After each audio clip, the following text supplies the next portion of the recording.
So, one of the common misconceptions that we hear when it comes in mental health and fitness is that people can just do it on their own. Like a lot of people I come across, right? They think that they can just get over it alone, they can just get fit alone, they just have to be disciplined.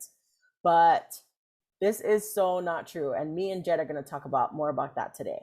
So, I'm Chastity. I'm a licensed marriage family therapist in Hawaii, and I'm also a mental health coach helping people that twist their thinking that are drowning in negative thoughts. And this is Jed. Jed, you want to introduce yourself? Hey guys, I'm Jed Ramos. I'm with Kaizen Fitness. I'm a certified fitness professional, and what I do specialize in is life-changing fitness that helps with limitless transformations. So basically, I've been doing this for 12 years, and like Chastity said, there are a lot of misconceptions about fitness, but same thing with mental health, and we're just going to talk about doing it solo, Doing it which, solo. Because we both yeah, tried to do it solo too, right, Jed? I know yeah, I did. absolutely.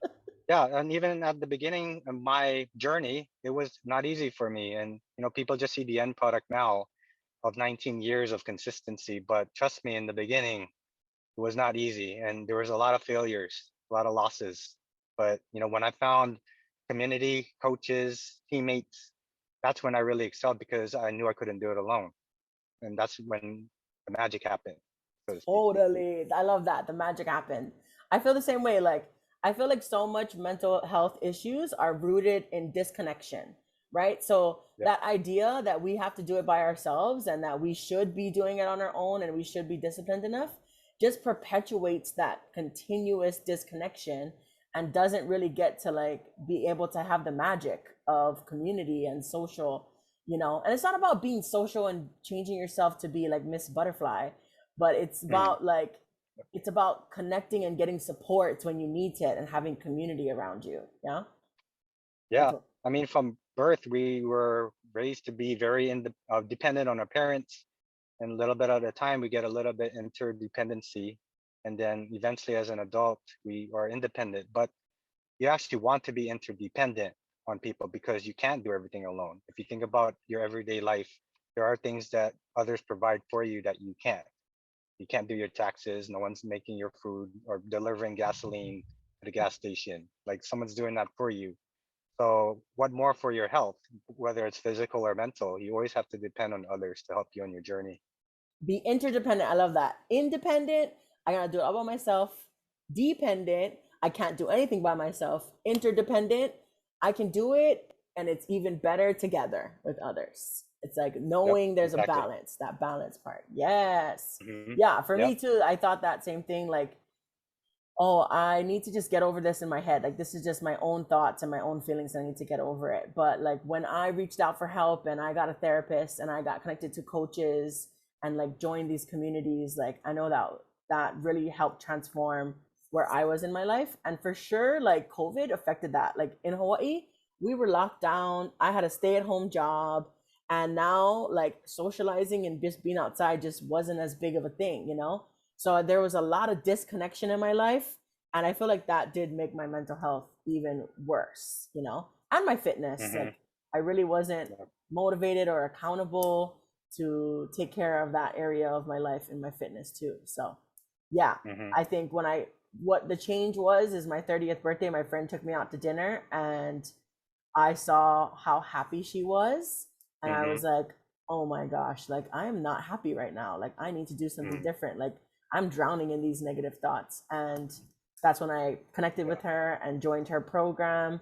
And then I joined BNI, which is the group that me and Jed are a part of. And even that, it's like we all run businesses, but we're not trying to just do it all by ourselves. We are linking with other people who run businesses and doing it together, and like not relying on Yep. each other, but like holding each other accountable, encouraging each other, supporting each other, a place to ask questions, a Hmm. place to have a plan, and get feedback.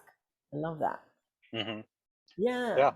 And yeah, and the accountability piece is important, not just to surround yourself with yes men that just kind of baby you, but then to really push you out of your comfort zone so you're able to grow and evolve, because pressure makes diamonds.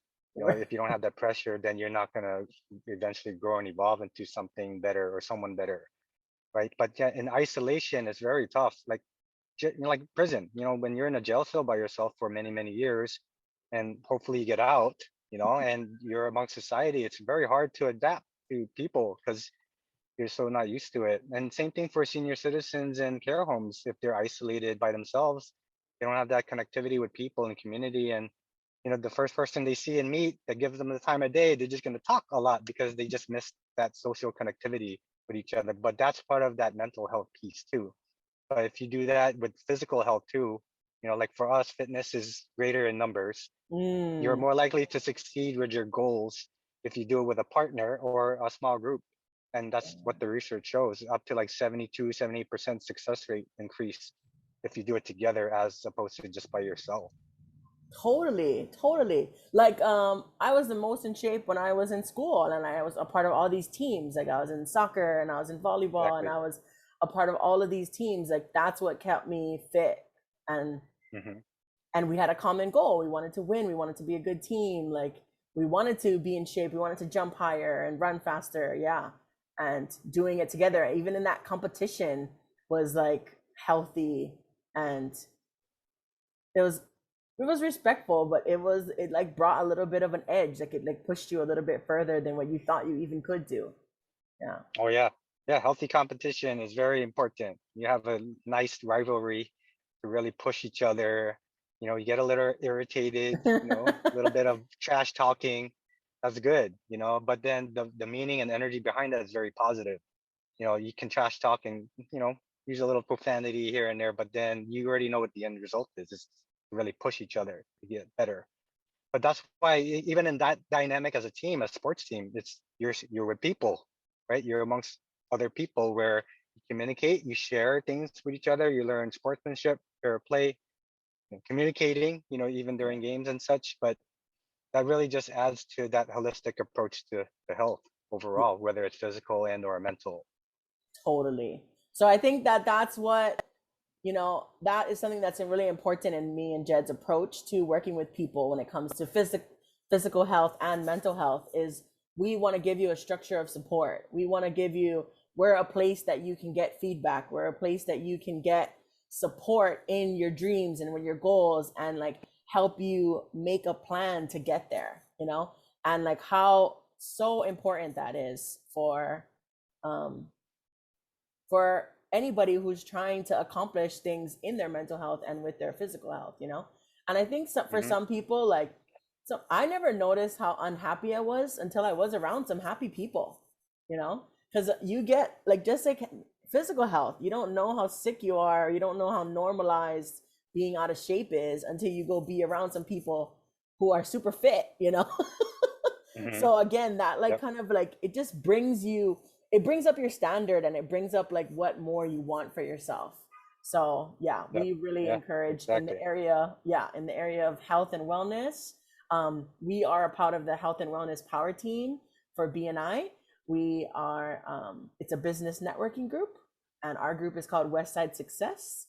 And we hope to bring you more videos around the ideas and concepts of health and wellness, um, every Tuesday. Yeah. Anything else you want to Yeah. share, Jed? No, that's it. If you guys have any questions or comments, leave it in the chat or put some comments down below. Give us a like. If you have a dislike, give us some constructive criticism. But whatever we can do to help, we're here and available for you guys. It's about knowing who to go to, and you already know we're one of them. So if you guys have any questions or anything, feel free to hook us up with each other. So, yep. Yes, Jed Ramos and Chastity Wright. Thank you, and All we'll right. see you guys in another video. Ask some questions that we can answer in the future. Thank Yes. you. Thank you, guys. Ahoy ho.